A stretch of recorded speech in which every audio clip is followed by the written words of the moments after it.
میں نے پچھلے جمعہ پر عرض کیا تھا کہ حضرت امام علی مقام امام حسین علیہ السلام آپ تبلیغ دین، اشاعت دین، ترویج اسلام کے لیے آپ کوفہ تشریف لے گئے، اور کوفہ جانے سے پہلے چونکہ صحابہ کرام منع کر رہے تھے تو وہ منع اس لحاظ سے کرتے تھے کہ آپ کے ساتھ کوفہ والوں نے، آپ کے خاندان کے ساتھ وفا کی، مولا علی کوفہ والوں نے کوفے کی جامع مسجد کے اندر شہید ہوئے، تو فرمایا امام حسن کو کوفے کے اندر زہر دیا گیا۔ تو یہ ساری کی ساری چیزیں جو ہیں ان کا جو پہلا کردار تھا اس کی وجہ سے منع کرتے تھے صحابہ کرام، لیکن امام علی مقام آپ پر جو فریضہ عید ہوتا تھا اور بار بار وہ یہ کہتے تھے کہ ہم آپ کے ساتھ وفا کریں گے اور گزشتہ جو کمزوریاں ہیں ان کا بھی ازالہ کیا جائے گا، آپ کی ہم بیعت کرنا چاہتے ہیں، آپ ہماری آئیں اصلاح کے لیے اور تربیت کے لیے آئیں۔ تو امام علی مقام چونکہ دین کے مبلغ تھے اور امام برحق تھے، آپ پر ذمہ داری تھی کہ آپ رسول اللہ کے دین کے لیے وہاں پر جاتے جہاں کفر تھا، جہاں پر نبی پاک کے دین کو یہ بگاڑا جا رہا تھا، جہاں حضور کے دین کو خطرہ تھا، اس سرحد پر جا کر امام حسین بنفس سے نفیس جا کر کھڑے ہوتے، یہ ان پر فریضہ عائد ہوتا تھا۔ اس لیے صحابہ کرام علیہ الرضوان کے سامنے آپ نے ایک ہی ترغیب رکھی کہ وہ یہ ہے کہ میں اپنا بندہ بہتر وہ جا کر حالات کا جائزہ لیتا ہے، اگر حالات اسی طرح ہوئے جس طرح خاطر اٹھنے والے بتا رہے ہیں پھر تو میں جاؤں گا، لیکن اگر اس کے برعکس حالات ہوئے تو پھر میں نہیں جاؤں گا۔ حضرت امام علی مقام نے جو فیصلہ کیا وہ اپنے چچا زاد بھائی حضرت مسلم کے متعلق، اور حضرت مسلم حضرت عقیل کے بیٹے تھے، حضرت عقیل جو ہے یہ حضرت علی کے بھائی ہیں، یعنی اس لحاظ سے امام حسین کو چچا زاد بھائی تھے، اپنے چچا زاد بھائی کو بھیجا،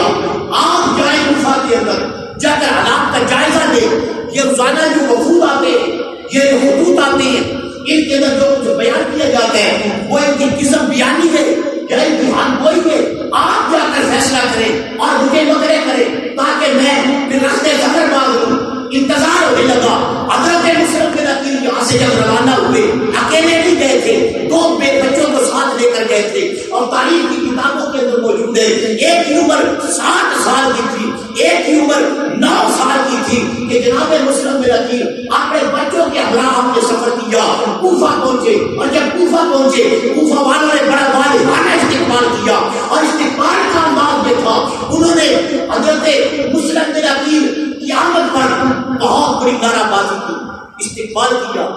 پھولوں کے ہار پہنائے، اور پھر ان کے بچوں کے ساتھ ایسا محبت بھرا سلوک کیا کہ کوئی اٹھا لیتا تھا وہ اگر نیچے رکھتا دوسرا اٹھا لیتا تھا۔ تو حضرت مسلم بن عقیل پہلے دن ہزاروں کی تعداد میں حضرت مسلم بن عقیل کے دستے مبارک پر بیعت کی، اور وہ بیعت کس کی کر رہے تھے؟ وہ بیعت امام حسین کی کر رہے تھے۔ اے رسول اللہ کے شہزادے، آپ آقا حسین کی عادت کے منتظر ہیں، اور آپ اگر آئے ہیں آپ حسین کی بیعت آپ کے دستے مبارک پر کرتے ہیں۔ ہزاروں لوگوں نے پہلے دن بیعت کی، دوسرے دن اور زیادہ لوگوں نے، تیسرے دن اور زیادہ لوگوں نے، وہ کہتے ہیں کہ 40,000 بندے نے امام حسین کی بیعت کی۔ کتنے لوگوں نے بیعت کی؟ 40,000 بندے، حضرت مسلم۔ اور یہ کوئی سیاستدان آج کل کے سیاستدانوں کی طرح سیاستدان نہیں تھے، انہوں نے اسی وقت خط لکھی،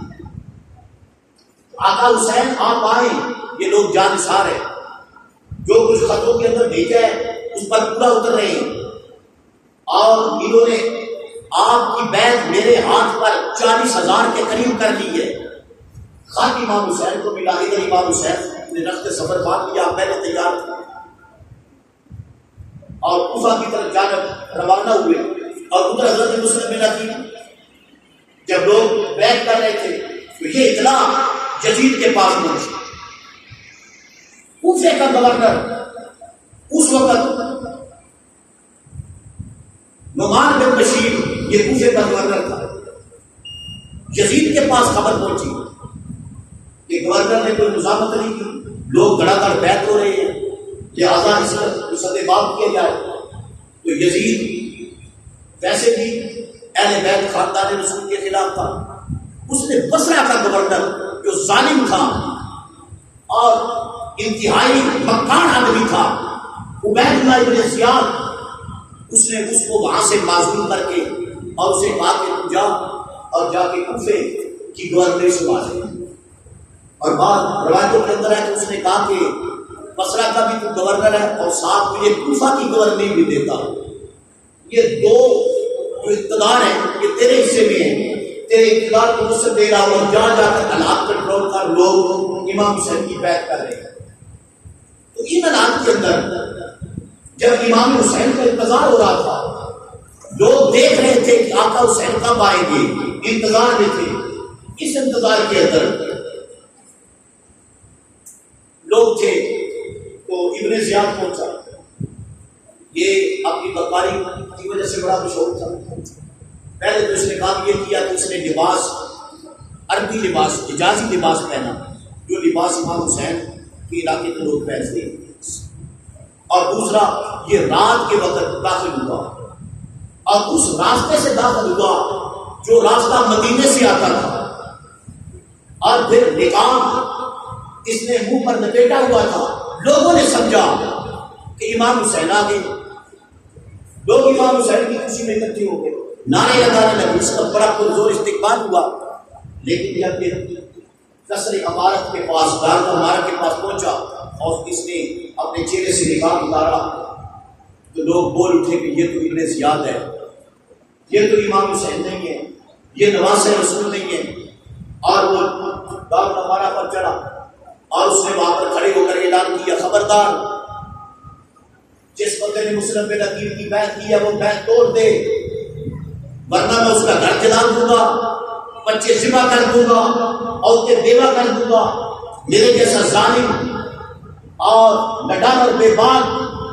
تم نے حکمران پہلے نہیں دیکھا۔ اس کی تقریر سن کر یہ کوفے والے جن کی بزدلی پہلے بھی شہور تھی اور صحابہ کرام کہتے تھے، یہ پھرنے لگے۔ اور روایتوں کے اندر موجود ہے کہ جب صبح کا وقت ہوا حضرت مسلم بن عقیل آپ کو بخار تھا، نماز فجر آپ نے مکان پر ادا فرمائی تھی، لوگوں کے حالات بدلے، ظہر کا وقت ہوا،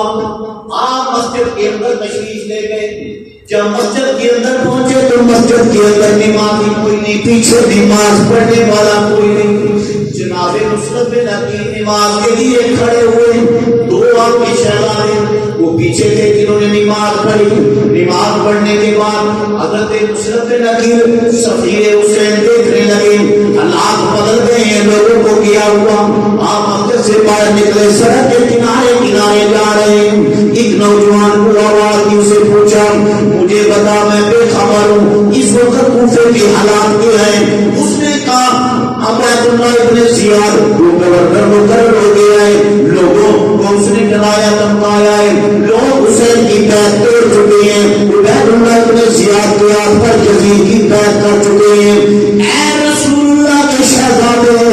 آج کے بعد آپ کا یہاں پر کوئی سانیال نہیں ہوگا۔ حضرت مسلم بن عقیل چلتے چلتے جناب قاضی شبرہ کے گھر گئے اور جا کر اپنے بچوں کو کے پاس امانت کے طور پر رکھا۔ خود آپ بازار کے اندر چلتے جا رہے ہیں، چلتے جا رہے ہیں، ایک جگہ پر آپ نے قیام فرمایا، سامنے مکان نظر آیا، دروازے پر کنیز کی پوچھا مکان کس کا ہے؟ آواز آئی حاجی بن عروہ کا مکان ہے۔ حضرت مسلم بن عقیل نے فرمایا کیا ہوا، کیسے بتاؤ؟ میں ابن رسول آیا ہوں، میں رسول کے خاندان کا چشمہ چڑھا اور میں سفیر حسین ہوں۔ حضرت علی کے صحابی رسول تھے، کافی بہت زیادہ ان کی عمر تھی،